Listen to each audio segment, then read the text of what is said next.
small hollow in a tall tree at the bottom of a big mountain, there lived a very kind and curious squirrel. Every night from her cozy home, the squirrel watched the bright round moon appearing above the mountain. The moon would slowly rise up into the sky, and hundreds of tiny stars started to shine.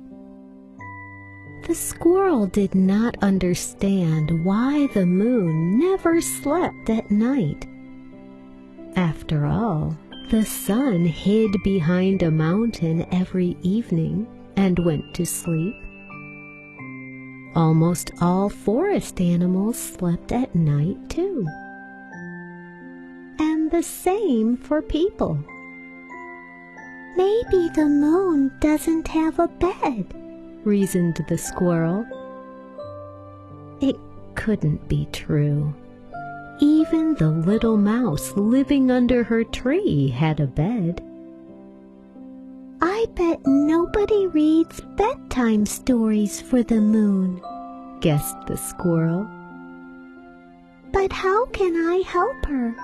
I mean, when I don't get enough sleep, I am angry with everyone. I don't want the moon to be in a bad mood.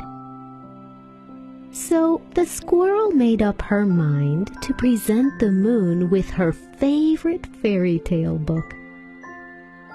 Almost every evening, her mom or dad read magic bedtime stories to the squirrel from that book, and she always fell into a deep sleep. The squirrel took a book from the shelf, jumped out of the hollow in the tree onto a branch, and looked around. Another branch. She landed on the ground and ran towards the moon. I hope the moon will like my gift indeed, and she can finally fall asleep, the squirrel thought on the way. She had already passed by the mole's house and a small stream. Squirrel ran to the top of the mountain and began to call the moon. Moon, moon, where are you? There was no moon on the mountain. The squirrel looked around and saw a fox sitting on a small stone. Why are you shouting? There is no moon here, said the fox. The moon lives behind the forest. He pointed to the horizon with his paw. In fact, the moon was no longer shining brightly above the mountain. It was above the pine forest. The squirrel became upset and sat down on the grass. Can it be that I will never give my fairy tale book to the moon? She thought sadly. Don't get upset, squirrel. You should come with me. I also want to give the moon a gift, said the fox. The squirrel was happy, and the two ran towards the moon. Running together was great fun. But first, they ran into the fox's house to get his gift. The fox lived in a very spacious hole. He even had a room of his own. The fox decided to give the moon his favorite soft blanket. He put it into a backpack and went on running with the squirrel. The animals very quickly ran through the pine forest and found themselves in a glade. But there was no moon there.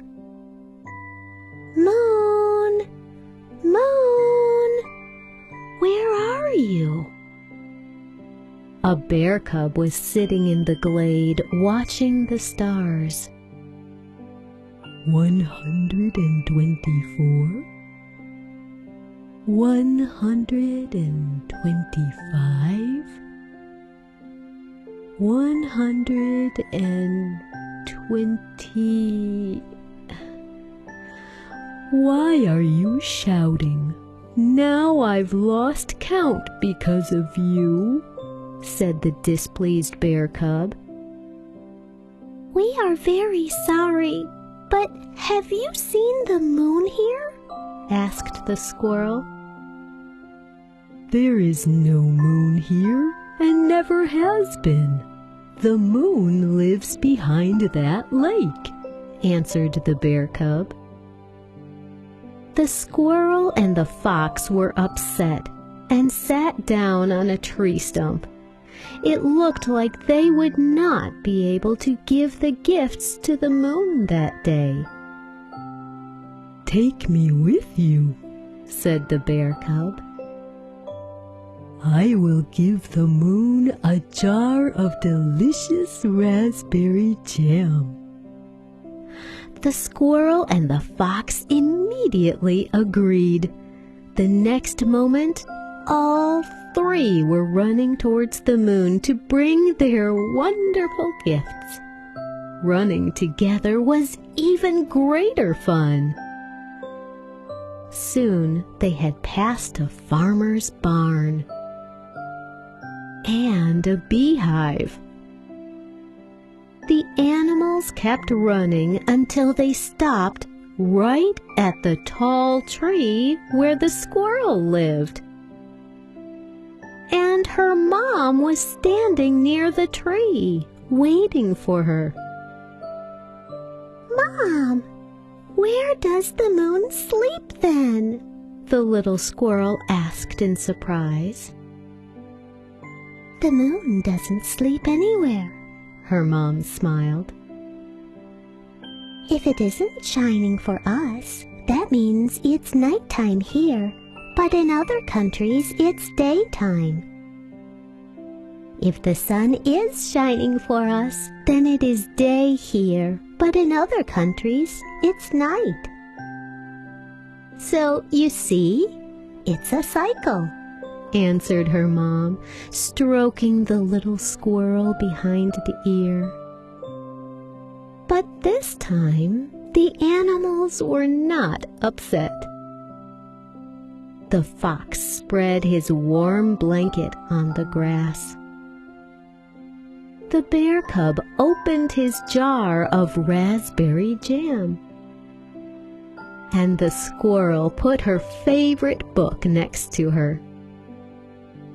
They all lay down on the blanket and began to read each other's stories while treating themselves to delicious jam.